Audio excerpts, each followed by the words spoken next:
মৃত্যুর মুহূর্ত, যে দিনটি থেকে আপনি সারা জীবন পালিয়ে বেরিয়েছেন, সেই দিনটি আজ উপস্থিত।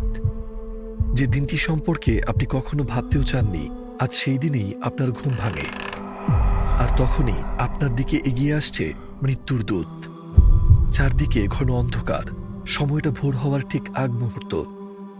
আপনার বুকের ব্যথাটা যেন আজ আপনাকে শেষ করে ফেলবে। আপনার শরীর নড়াচড়া করতে পারছেন না।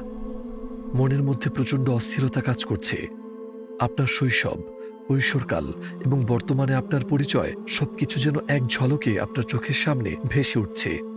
আপনি হাঁপাচ্ছেন, শ্বাস নেওয়ার প্রাণপণ চেষ্টা করছেন। আপনার ঠোঁট শুকিয়ে গেছে। আপনার মনে হচ্ছে গলায় কিছু একটা আটকে আছে।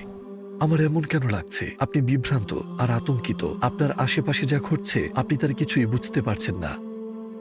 হঠাৎ আপনার আপনজনেরা আপনার চারপাশে জড়ো হয়। তাদের একজন আপনার হাত শক্ত করে ধরে আছে, আর অন্যরা অশ্রুসিক্ত চোখে আপনার জন্য দোয়া পড়ছে। কেউ একজন আপনাকে পানি দিতে চাচ্ছে, কিন্তু তার হাত কাঁপছে। তাদের চোখে মুখে অসহায়ত্ব আর বিষণ্ণতা, চেহারায় যেন নিঃশব্দ বিদায়ের এক আভা। অন্যদিকে আপনার মনে হচ্ছে সময় যেন ধীরে ধীরে থেমে যাচ্ছে।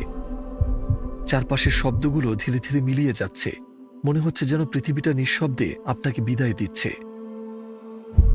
যেমনটা আল কুরআনের এই আয়াতে বলা হয়েছে, প্রতিটি প্রাণ মৃত্যুর স্বাদ আস্বাদন করবে। আপনার চিন্তাগুলো ধীরে ধীরে অস্পষ্ট হয়ে আসছে। আপনার শরীরের নড়াচড়া করার ক্ষমতা কমে যাচ্ছে। গলায় আটকে থাকা শ্বাসের কারণে আপনার পুরো দেহটা যেন অবশ হয়ে যাচ্ছে। সে মুহূর্তে আপনার মনে একটাই বিষণ্ণতা ভর করে। আপনি দুশ্চিন্তা করেন, আপনার মৃত্যুর পর কি ঘটবে।